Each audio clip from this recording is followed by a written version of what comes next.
drunk boxing, aka Mr. Moonshine himself. Ladies and gentlemen, hold on. I know you read the title. You see the thumbnail. Relax.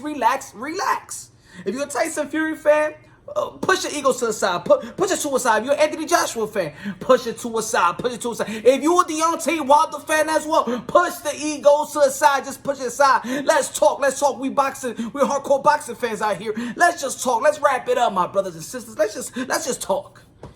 Now, Deontay Wilder saved heavyweight boxing.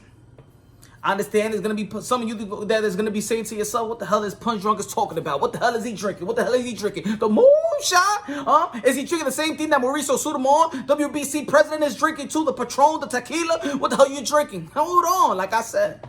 Look, we all know that the heavyweight division was in the dark age. The dark age of the heavyweight division was, Klitchko and things of that nature, which all props to Klitchko, Hall of Famer. Y'all already know, man, he did his thing in the boxing world, but we all know that the heavyweight division was in a cloud state.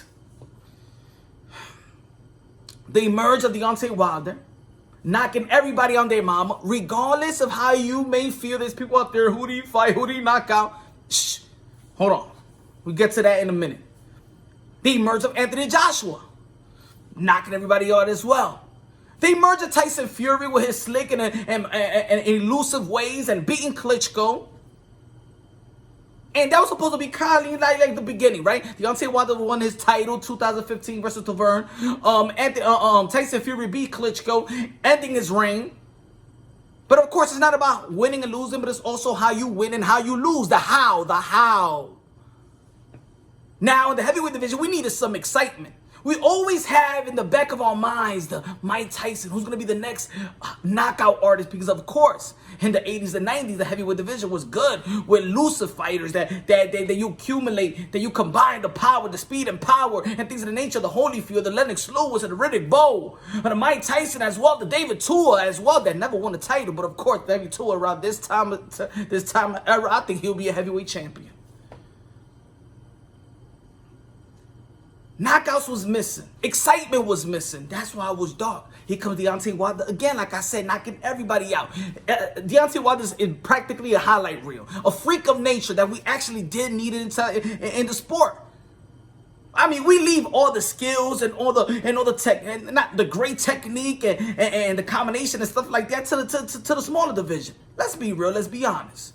The little division, that's what we look at, movement and elusiveness and things of that nature. That's why we don't even have heavyweight as really pound for pound. But in cases, you should have it. But a lot of people don't even regard heavyweight division as pound for pound, right?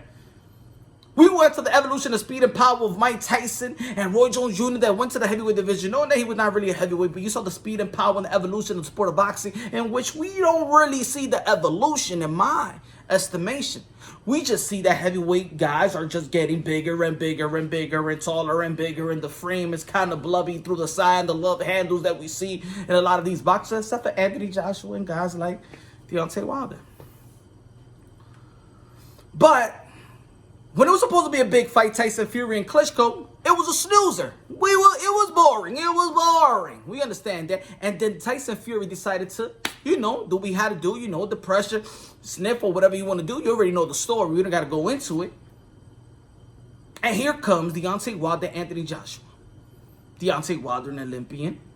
Probably the only American fighter that's getting that type of microscope that people was talking about in America, right?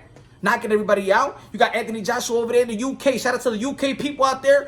Oh, give it up for Anthony Joshua. And this became when Tyson Fury left in his hiatus. People wasn't missing Tyson Fury. Let's be honest. Let's be real. You know why? Because it's not about winning and losing. It's about how you win and how you lose.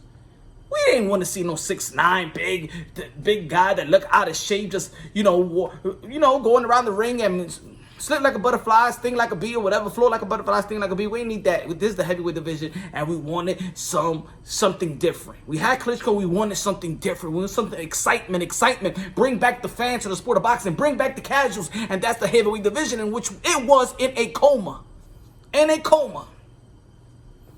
Close in pulling the plug, but no. Forward, then is the buildup of Wilder and Anthony Joshua. Forget about Tyson Fury. Let's be honest. because they're bringing some type of excitement. They're bringing that type of excitement that we thinking about, damn, if these guys clashes, oh my God. Of course, look, the Anthony Joshua and Klitchko fight was awesome. Klitchko actually did pretty good. And when it's entertainment, it probably was a legendary fight as well. Way legendary fight than Tyson Fury and Klitschko, in which I don't believe a lot of people even remember that fight. Because the Anthony Joshua and Klitschko fight was really pretty good, mate. It's way better. Now, they say about age, but whatever, man. Age, with the science today, I don't even put too much into age now. So, yes, you see the titles have Deontay Wilder, but it also has Anthony Joshua. But Anthony Joshua lost to Andy Ruiz. Another guy with a little love handle and stuff like that, right? And we're going to be talking about excuses, because of course Deontay Wilder right now, a lot of people doesn't like Deontay Wilder because of the excuses that he's coming out with the allegation. I'm gonna tell you like this, and let me debunk everything. Not even debunk, but just let me clarify a lot of things to y'all. Every great fighter has an excuse. Every great fighter that have lost have an excuse or some type of lack of what's the word that I'm looking for, y'all? What's the word that I'm looking for? Accountability. A lot of great fighters lack accountability when they lose the big one. Muhammad Ali, one of the greatest of all time, right? And a lot of people, he is the greatest of all time in a lot of people's estimation, right? He had his excuses too with the thyroid pills that he took versus Burbick. He had excuses as well. You had excuses from George Foreman after the Muhammad Ali, the Rumble in the Jungle. You had some excuse. You had Manny Pacquiao with the shoulder. You had the Canelo with the with the meat, even if you get caught, right? You see guys like who else got a bunch of excuses. Every fighter has some type of excuses.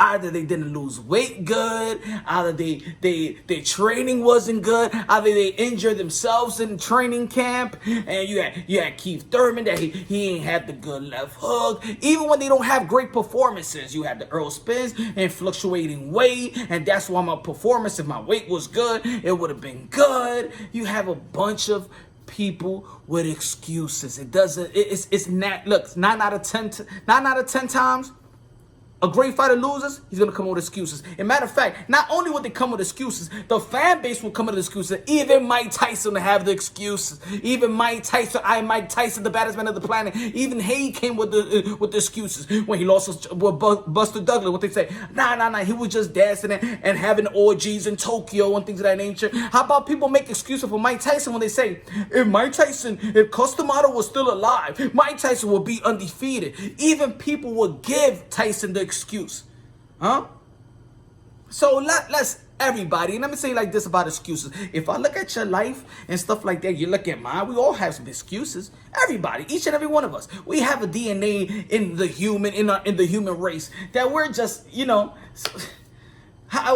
what's the word? Another word that I'm looking for, we have insecurities in our DNA. We all have excuses. If we don't do good in school, we don't pass our tests, we have an excuse, we blame it on the teacher. If you get dumped by your girl, you blame it on the girl. If you can't see your kids, you blame it on your baby mama and the court system and the child support and things of that nature. If you get hit by a car, you blame it on the other person that hit you. You try to get away with it. If you get locked up, oh my God, what they giving this time? It's only weed.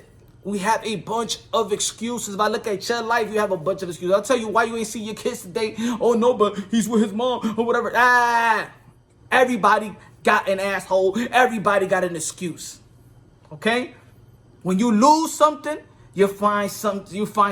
It's hard to take accountability because sometimes when you lose, most of the time it's embarrassing. In whatever you lose. See, the difference between you and I is that me, when I look at a fighter, I look at a human. Some of you out there look at these fighters as dirt. Look at these fighters like roosters. Look at these fighters like dogs. Animals. Like they ain't shit. Like they don't got no family. Like they don't got no feelings. Yes, they modern day warriors, modern day gladiators. They put their life on the line for pure entertainment, but you just don't understand the pressure as well, and the training and the preparation of when you prepare to go to battle. You see yourself as unbeatable because that's the type of confidence that you have, especially a boxer that is a destroyer. They're destroying, then to be destroyed, because of course, yes, we understand that Deontay Wilder got beaten by Tyson Fury, but it's only one loss, yo, only one loss. The difference between me and you again is that I won't throw nobody in the dirt and just write somebody off because of one loss to one man. That's what you want to do, but that's what I'm not gonna do, because I love the sport of boxing. There's a lot of people out there that just want to look at boxing just to throw people in the dirt, just be discredit people and things of that nature. Just say everything derogatory name that you could think of. At the end of the day, you can't do what they do. You can't live the life that they do. And you don't have the type of pressure like that in front of the whole world when you take a loss. When you have your woman on the side of your woman see you losing and your kids see you losing. It's hard. It's hard when you got a lot of people depending on you to win. Now, let me move forward about why Deontay Wilder is the guy that saved boxing. And without Deontay Wilder, it will slip back in a coma. Yes, I said it will slip back in a coma. Because just as much as we talk about Anthony Joshua and Fury being undisputed, don't think that's only just one fight. That's only one fight. Deontay Wilder is still in the mix. It's still in the mix. And don't think because Deontay Wilder lost to Tyson Fury is a reason why people want to see the trilogy as well. It's a reason for that. Two reasons why, or maybe a reason why you don't want to see is because, of course, you just want to see Tyson Fury versus Anthony Joshua for undisputed. And that's a go. We understand that. I would love to see Tyson Fury and Anthony Joshua for undisputed. I would love to see that. But don't think that a trilogy is not unjust. Is unjust. The reason why there is a trilogy, or there could be a trilogy, is because your mind is stuck and our mind can't get away from what happened in the first fight. Because we all know that Deontay Wilder possesses something that a lot of fighters don't have. And that's that freak of nature eraser. Yes, the type of eraser that a lot of people out there says he don't know how to fight, he don't know how to box. Fuck you. Because if you don't know how to fight, he don't know how to box, get in the ring with Deontay Wilder and let's see what you made of. See, that's what I mean about the derogatory things about Deontay Wilder. That he can't fight, he can't box. Huh? He knock out every man. But who are they? Who was supposed to be Deontay Wilder in the first place anyway? Huh? When did he start boxing?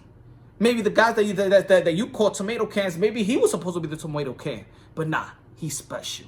And the thing is, he's so special that you just don't want to acknowledge it. Maybe you coming with the dumbass excuses that you don't want to see, you don't want to acknowledge something good when it's there. When Deontay Wilder is doing everything good and knocking everybody they put in front of him, you have a problem with it. When he loses and have an excuse, you have an excuse to have a problem with it. Forget about Deontay Wilder's excuses. What's your excuse for not liking this man that's knocking everybody out that they put in front of him?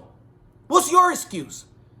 What's always these fans' excuses? Because it seems like, look, I said this in one of my live shows. If you go Google and say the most hated athletes, in whatever poll, in whatever year, you will always see great names.